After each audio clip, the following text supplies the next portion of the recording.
Hey, what's up, FitCo family? Sheldon here. Hey, I just want to take a minute, number one, once again to say thank you guys for all the emails. I've got literally well over 100 emails, and I'm trying to filter through all of them. They keep coming in, so thank you guys for the questions.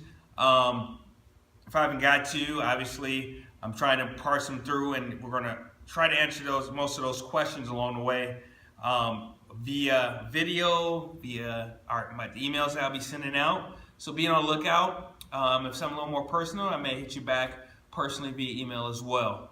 But today, we're going to talk about motivation. It's going to be part 2 of the motivation series, all right? And then we're going to take a little break from the motivation series. We're going to come back a little bit later. But the other day, part 1 of the motivation series, we talked about establishing your why, establishing that big picture for yourself. Now we're going to take that big picture and turn it into something that's a little more concrete, something we take action with, right? Because having that big picture of why we want to do something is not going to really push us to do something unless we know what we want to do, right? So the first thing we need to do is figure out we know we're trying to, our whys, we want to feel better and have better health so we can stay off family history or whatever, all right? And we're trying to prevent whatever diseases are in our family. Maybe that's my why, right? So now I want to parse that down and develop a goal from there, all right? Or goals, I should say. So what I like to start with is, because a lot of people when they talk about their goals and ask them, what are your goals when it comes to fitness and weight loss? They'll say, I want to lose some weight, I want to look a bit better, I want to fit into this bikini, right? But they're never very specific about what they want to accomplish. And it's hard to get from where you're at to where you want to be unless you know what that end point is, right? So if I'm trying to go on a trip, or I'm going on vacation, I'm driving from here to Cali, right, and I'm trying to go to Disneyland, right, my goal is to get from here to Disneyland, drive there in 4 days, right, make rest stops along the way, and very, very specific, right, or I can say, I want to make a vacation somewhere where there's amusement park, right. Now, where does that put me? It just puts me in my car and I'm just driving around aimlessly. And that's why one of the reasons why some people never reach their goal, because they never really truly establish a concrete one. So when it comes to goal setting, establish exactly what it is that you want. And we like to use the SMART system or SMART-TER system, all right? So when it comes to SMART goals,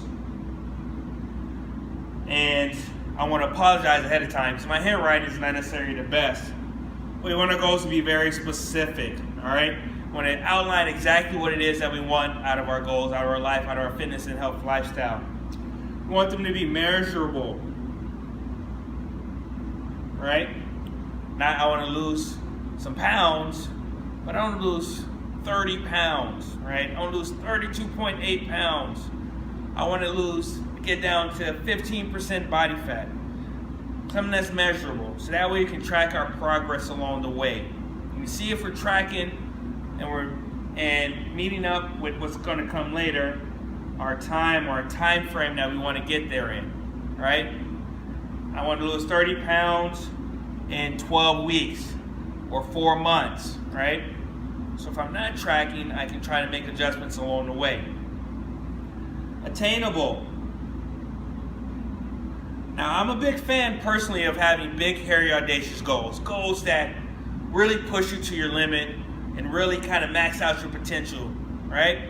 But you have to make sure that those goals don't push you too far where they're not attainable, because sometimes when we don't reach our goals, then that pushes us off the end and we want to quit. Now, motivation goes out the door. So you want something that's attainable, not too easy where we really don't have to put forth effort and then we give in just because we're not seeing too much progress, but something that will push us just a little bit.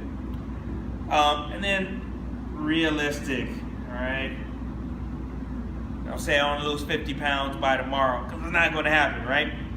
So make sure those goals are realistic. And the last R is make sure you have a reward for yourself, all right? So once I finish here losing my 30 pounds in 6 or 12 weeks, right? Then I'm going to reward myself with a vacation. I'm going to buy a new outfit. I'm going to, take myself to the Bahamas, whatever it is that you want to do. Find some sort of reward that you want to do. I want to donate money to so-and-so charity, all right? Now, say we have a big, hairy, audacious goal, though. Say our goal is to lose 130 pounds. It's a very big number right here, right? 130 pounds. It can be very overwhelming if you have a big number like that. 30 pounds can be overwhelming in and of itself. So the thing we have to do is take that big goal and then break it down into smaller chunks. So I want to lose 130 pounds. My goal is to lose 130 pounds. And say I want to do that in, let's say, 18 months, right? By the time I turn 40, all right? It's a long way off. But Will Smith has a saying. He talks about his father and how his father had him and his brother build a wall, big, huge wall, right? And they're thinking about putting that wall together, and they'll never be able to accomplish it. But his father's like, you just got to put one brick down at a time, right? And it wasn't that long. It took them a while, year and a half later, however many years later, before they built this big, fabulous wall, right? It took it step by step, bit by bit, in order to get to where they want to be. So instead of looking at that big picture, let's look at the smaller pictures along the way. What can I do in the next 4 weeks, right? So in the next 4 weeks, maybe my goal is to lose 20 pounds. Maybe it's to lose 15 pounds, right, over the next 4 weeks. Maybe my goal isn't even related to the pounds itself. My goal may just be, let me work out.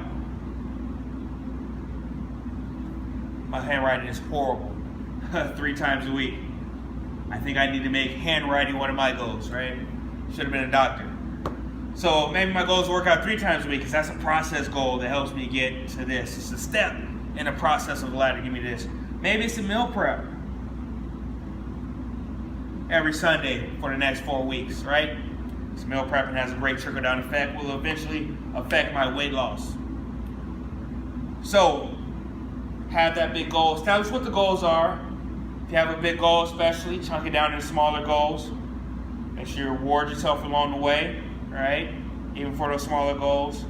And then find those things along the way as well, those actionable items that will get you to your goals, right?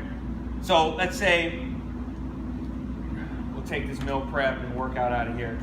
And my goal here was to drop 20 pounds here in the first 4 weeks. I want to get off to a quick start and kind of level off from there, right? So 20 pounds. Okay, what actionable items do I need to take today in order to get me from point A to point B? I'm not doing anything. So just like I kind of mentioned, maybe it's just going to membership at gym today. I'm going today, not tomorrow. So often we put stuff off till tomorrow. We'll make that happen. Or today I'm going to plan my meals for the week. All right, I'm gonna make my meal list, my plan. So tomorrow I'll go shopping and I'll prep my meals for the week. So those are action steps that help me get here, which will eventually help me get to that long-term goal, right? So hopefully that helps out when it comes to motivation. You have to, in order to get that motivation and that drive, you have to find a place to drive to, right?